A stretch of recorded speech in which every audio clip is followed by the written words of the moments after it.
Continuous flow is one of the best ways to reduce or eliminate the waste from your operations. But there are some situations where you will not be able to use the continuous flow system. Hi, my name is Anand. I am your lean manufacturing coach. I work with a lot of manufacturing companies, helping them to improve their profitability through implementation of lean manufacturing systems. Today, in this video, I'm going to talk to you about 4 instances where we will not be able to implement a continuous flow system. The first instance where we will not be able to use a continuous flow is there are some machines which are designed to work in batches. Let us take an example of a baking machine in a food processing industry. The materials which needs to be baked are loaded in this machine, and this machine let us say it takes 30 minutes for baking. So this entire time it works in a batch. So it is very difficult for us to implement this continuous flow system in this situation. The second instance is there are some operations where the cycle time is very, very less. For example, let us take stamping or piercing activity. It's a typical press operations. Generally, they are very, very less cycle time. But if you look at their downstream activities, their cycle times will be very high. So in this case, it will be very difficult for us to use these presses inside this machine. And in many cases, these presses are also used to produce multiple components. So it is very difficult for us to create a continuous flow system here. The third instance is there are some situations, some operations where the cycle time is very high compared to the other activities.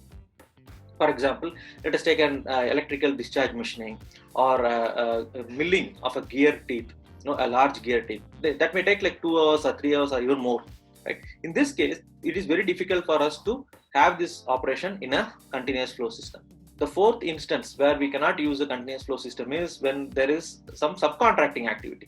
There are some operations which will go out of the factory for some subcontracting activity. Let us say a heat treatment activity or a powder coating activity. These are all some common operations which are generally outsourced from manufacturing industry. So in this condition, you will not be able to use a continuous flow system. So there are 4 instances where it is very difficult for us to create a continuous flow in your operation.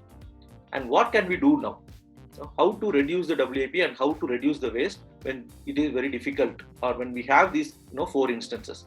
So we can use a system called supermarket. A supermarket is a fixed quantity shelf and it will be open to the previous activity, and they can load the materials there in the supermarket, and it is used to manage the WIP and manage the entire flow of the operation. Right?